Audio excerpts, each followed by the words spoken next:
जय श्री राम प्रेमी भक्तों, प्यारे भक्तों, हमारे संत हमें समझाते हैं कि हमें मनुष्य शरीर पा करके और उस परमात्मा को जरूर ढूंढना चाहिए। जो संत कह रहे हैं, समझा रहे हैं कि जिस परमात्मा ने अनंत कोट ब्रह्मांड, अनंत कोट सृष्टि, पूरे विश्व की रचना की है और कण कण में विद्यमान है और हर जीव के अंदर वह आत्मा रूप में है, तो हमारा मनुष्य होने के नाते यह कर्तव्य बनता है कि हम उसे ढूंढें। वह कहाँ मिलेगा? कोई मस्जिद में ढूंढ रहा है, कोई मंदिर में, कोई चर्च में, कोई गुरुद्वारे में। लेकिन कबीरदास जी कह रहे हैं, मुँह कहाँ ढूंढे तू बंदे, मैं तो तेरे पास में।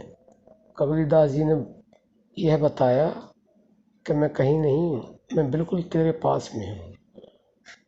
तेरे जितने भी करीबी हैं, सबसे नज़दीक मैं ही हूँ। माता को सबसे ज़्यादा उसका प्रिय बच्चा होता है, लेकिन उससे भी नज़दीक मैं हूँ। और उसके लिए संतों ने और भी समझाया है कि आज का जो मनुष्य है वह परमात्मा को ढूंढने के लिए क्या कर रहा है। कस्तूरी कुंडल बसे मृग ढूंढे वन माय, ऐसे घट घट राम है दुनिया जानत ना है। बंधुओं, एक कस्तूरी का हिरण होता है, उसके अंदर नाभि में कस्तूरी होती है, खुशबू आती है, लेकिन उसको पता नहीं। वह सारा दिन जंगल में दौड़ा फिरता है, भागता रहता है। किस लिए भागता है, किस लिए दौड़ता है?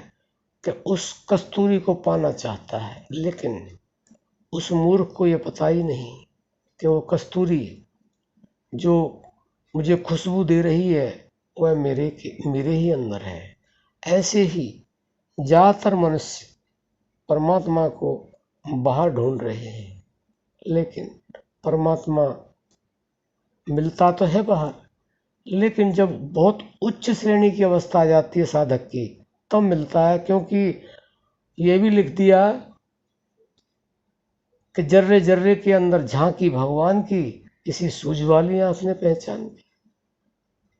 ऐसी बात नहीं है कि वो बाहर नहीं मिलेगा, लेकिन जब अंदर मिलेगा तभी वो बाहर मिलेगा। तो बंधुओं, आप उसको अपने अंदर परमात्मा को ऐसे ढूंढें। किस तरह से ढूंढें? तो वो आपके अंदर ही मिलेगा, आपको उसका दर्शन भी होगा। बंधुओं, जो हमारे संतों ने समझाया है, कस्तूरी के हिरण की तरह भटकना छोड़ दो, अपने अंदर उतरना सीख लो। और अपने अंदर आप कब उतरोगे?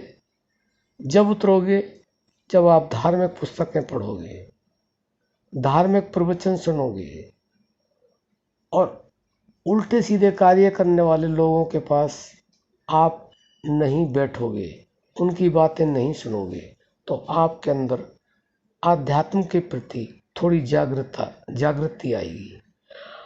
और उसके बाद में फिर आपको जो भी नाम अच्छा लगता हो, राम, कृष्ण, हरिओम, राधा, XYZ, जिस नाम पर आपका विश्वास हो जाए, उस नाम को आप वाणी से सारा दिन बोलते रहे।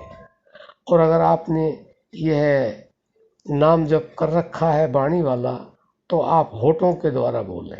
अगर यह भी कर रखा है तो आप मन के द्वारा हर समय जो नाम आपको अच्छा लगता है, आपके मन को भाता है, वह बोलते रहें। और उससे भी आपका मन उब जाता है, तो आप जो आपकी श्वास है उनमें उस नाम को बसा दो।